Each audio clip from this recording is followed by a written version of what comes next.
জাতীয় নির্বাচনের মাধ্যমে দেশে জনগণের শাসন প্রতিষ্ঠা করা সম্ভব বলেন নজরুল ইসলাম।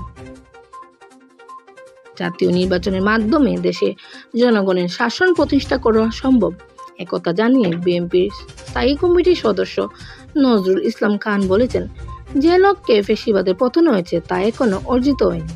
জনগণের শাসন কায়েম একমাত্র নির্বাচনের মাধ্যমে সম্ভব।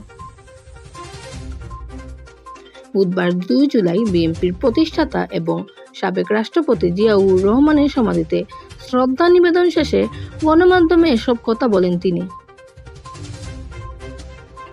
বিএনপি মুদ্রার এপিঠ ওপিঠ জামায়াত নেতাদের এমন মন্তব্যের প্রতিক্রিয়ায় তিনি বলেন, যারা বিএনপিকে মুদ্রার এপিঠ ওপিঠ বলছে তারা ঐক্যের প্রক্রিয়াকে বাধাগ্রস্ত করার চেষ্টা করছে।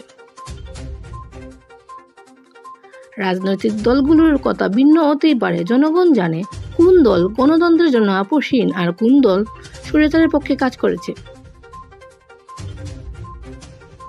এসব কথা যারা বলে তারা জনগণের কাছে গ্রহণযোগ্যতা হারাবে বলেও মনে করেন তিনি আরো বলেন, ভুলায় ধর্ষণের ঘটনায় জড়িত বিএনপির নেতাকর্মীদের বহিষ্কার করা হয়েছে।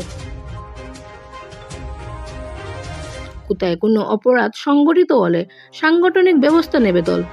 অপরাধী যদি বিএনপিরও হয় তাদের বিরুদ্ধে আইনি পদক্ষেপকে স্বাগত জানানো হবে।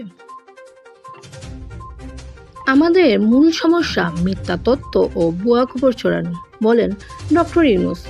মিথ্যা তথ্যের বিরুদ্ধে কার্যকর ব্যবস্থা গড়ে তোলার পাশাপাশি নৈতিক মানদণ্ড বজায় রাখা গণমাধ্যমকে সহায়তা করার জন্য জাতিসংঘকে আহ্বান জানিয়েছেন প্রধান উপদেষ্টা ডক্টর মোহাম্মদ ইউনূস।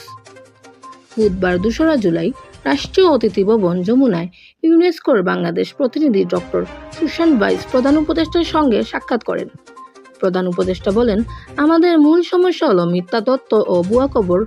এর একটি বড় অংশ প্রবাসে বসবাসকারী কিছু ব্যক্তি ছড়াচ্ছেন, আবার কিছু স্থানীয় ব্যক্তিও এতে জড়িত। এটি একটি অব্যাহত বোমাবর্ষণের মতো। তিনি বলেন, শুধু ডিজিটাল প্ল্যাটফর্ম নয়, নিয়মিত প্রচলিত গণমাধ্যম বিভ্রান্তিকর তথ্যের উৎস হয়ে উঠছে। জাতিসংঘ শুধু সরকারের সঙ্গে কথা বললেই হবে না, গণমাধ্যমের সঙ্গেও কথা বলা জরুরি।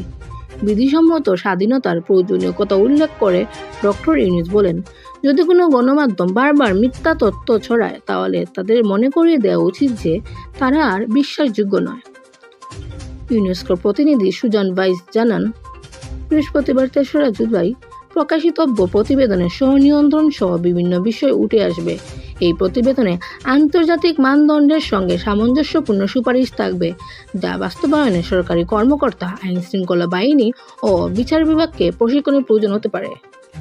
সালমা ইসলাম, দেশ 24 লাইভ।